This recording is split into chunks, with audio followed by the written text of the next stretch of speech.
നീള 24 ലൈവിൽ എത്തിയിരിക്കുന്നത് തൃത്താല മണ്ഡലത്തിലാണ്.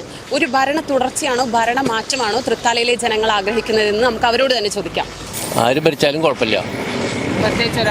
അവരഭിപ്രായം തൃത്താല മണ്ഡലത്തിൽ ഈ ഭരണം തുടരണോ വേണ്ടേ? തൃത്താല മണ്ഡലത്തിലായാലും എവിടെയായാലും ആരച്ച ഭരിക്കട്ടെ. തൃത്താല മണ്ഡലത്തിൽ ഈ ഭരണം തുടരണോ വേണ്ടേ? വേണ്ട, തുടരണ്ട. UDF വന്നോട്ടെ. കാരണം തന്നെ ഇക്ക് ഏറ്റവും വലുതിൻ്റെ കാര്യമില്ലേ നടക്കണില്ലേ ഇവിടെ ഒരു കാര്യം. MB രാജേഷിന്റെ ഭരണം തുടരണം. നല്ല ഭരണമാണ് തുടരണം. കാരണം മൂപ്പരിവിടെ ചെയ്തൊക്കെ നല്ല കാര്യങ്ങൾ ചെയ്തിട്ടുണ്ട്, ഇപ്പോഴും ചെയ്തുകൊണ്ടിരിക്കുന്നുണ്ട്. ഇതിൻ്റെ മുമ്പുള്ളവരൊന്നും ഇങ്ങനെ ചെയ്തിട്ടില്ല. എന്താ ആഗ്രഹം വെച്ചാൽ ഞങ്ങൾക്ക് ഞങ്ങളുടെ നാട്ടിലൊരു ഞങ്ങൾക്ക് ഇങ്ങോട്ട് എത്തിക്കൂടണമെങ്കിൽ ഇപ്പോൾ അതാ കണ്ടോ, ഇങ്ങോട്ട് ഞങ്ങൾ ഇപ്പോൾ അതാ 100 രൂപ കൊടുക്കണം, അങ്ങോട്ട് 100 രൂപ കൊടുക്കണം. പിന്നെ എന്താ പിന്നെ സൗകര്യം? ഒരു സൗകര്യവും ഇല്ല. ഞങ്ങൾക്ക് വേണ്ടത് ഞങ്ങളുടെ നാട്ടിലേക്ക് ഇങ്ങോട്ടൊക്കെ എത്തിക്കൂടാൻ, ടൗണിലേക്ക് എത്തിക്കൂടണ്ട. ഞങ്ങൾക്ക് പട്ടാമ്പിക്കോ ഇവിടേക്കൊക്കെ എത്തണമെങ്കിൽ 200 രൂപ കൊടുക്കണം, ഇവിടെ എത്തണമെങ്കിൽ 100 രൂപയും കൊടുക്കണം, അങ്ങനെ 100 രൂപ. ഒരു സൗകര്യവും ഇല്ല. ഏത് പൊട്ടന്മാരും പറയും ഈ ഭരണമാണെന്ന്. കാരണം എന്താ വെച്ചാൽ അത്രയും വികസനങ്ങളും ആശുപത്രികൾ, സ്കൂളുകൾ, പിന്നെ ദേശീയപാതകൾ, ഗെയിം ലൈന്, പിന്നെ കുറ്റിപ്പുറം പാലം, അങ്ങനെയുള്ള എത്രയോ ഇവിടെ നമ്മുടെ കണ്ണിലുള്ള ഇപ്പോൾ തൃത്താല ഹോസ്പിറ്റൽ, അങ്ങനെയുള്ള തൃത്താലയിലെ വികസനങ്ങളപ്പോൾ ഈ പറഞ്ഞത്. പിന്നെ ആശുപത്രികൾ, റോഡുകളല്ലേ, പിന്നെ പെൻഷൻ 2000 രൂപ പെൻഷൻ എല്ലാവരും കൊടുക്കുന്നുണ്ട്. ഞങ്ങളെപ്പോലുള്ളവർക്കൊക്കെ വലിയൊരു ആശ്വാസമല്ലേ. അത് വേണ്ടെന്നാരും കളിയോ. ഭരണം നേട്ടം വേണം, തുടരും. നല്ല വികസനമാണ്, എല്ലാ റോഡുകളും നല്ല വികസനമുണ്ട്. രാജേട്ടൻ വന്നപ്പോൾ നല്ല വികസനമാണ്, അങ്ങനെ തുടരും.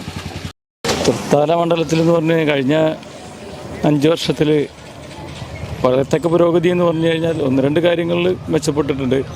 പക്ഷേ മൊത്തത്തിൽ പറഞ്ഞു കഴിഞ്ഞാൽ മാറ്റം വരണം. അത് ഇപ്പോഴത്തെ സാഹചര്യം അനുസരിച്ചിട്ട് ഇവിടെ ആകെ വന്നൊരു വികസനം എന്ന് പറയുന്ന ഒരു ബീവറേജ് വീണ്ടും കൊണ്ടുവന്ന് ആകെ ട്രാഫിക് ബ്ലോക്കാണ് തൃത്താലയിലുള്ള ഏക ഗുണം കിട്ടിയത്. മറ്റുള്ള കാര്യങ്ങൾ പഴയ MLA ചെയ്ത പദ്ധതികൾ തുടർന്നു കൊണ്ടുപോയതാണ്. അതെല്ലാവർക്കും അറിയാം. 2016 ഗസറ്റ് നോക്കിക്കഴിഞ്ഞാൽ പഴയ MLAയുടെ പദ്ധതികളുടെ പുനരാവിഷ്കരണമാണ് ഈ വന്ന എല്ലാ പദ്ധതികളും, അത് ഉൾപ്പെട്ടിട്ടുള്ളതാണ്. അതുകൊണ്ട് ഭരണം മാറണം, ഇവിടെയും മാറ്റം വരണം എന്നാണ് വ്യക്തിപരമായിട്ട് എൻ്റെ അഭിപ്രായം. ഭരണം തുടരണം. കാരണം എന്തൊക്കെ നേട്ടങ്ങൾ ഉണ്ടാക്കുന്നുണ്ട് ഗവൺമെൻറ് നാട്ടിൽ. നമുക്ക് ഒരു സ്ഥലത്തെ ഒരു ചെറിയ റോഡല്ലല്ലോ, കുറേ കാര്യങ്ങളില്ലേ.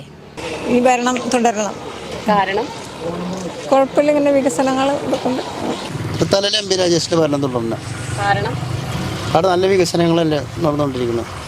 തൃത്താല മണ്ഡലത്തിൽ ഇപ്പോൾ 5 വർഷമായിട്ട് MB രാജേഷ് എന്ന് നമുക്കെല്ലാവർക്കും അറിയാം. പക്ഷേ ഒരു 2 മാസമായിട്ടാണ് ആളിവിടെ പ്രവർത്തനമുള്ളൂ.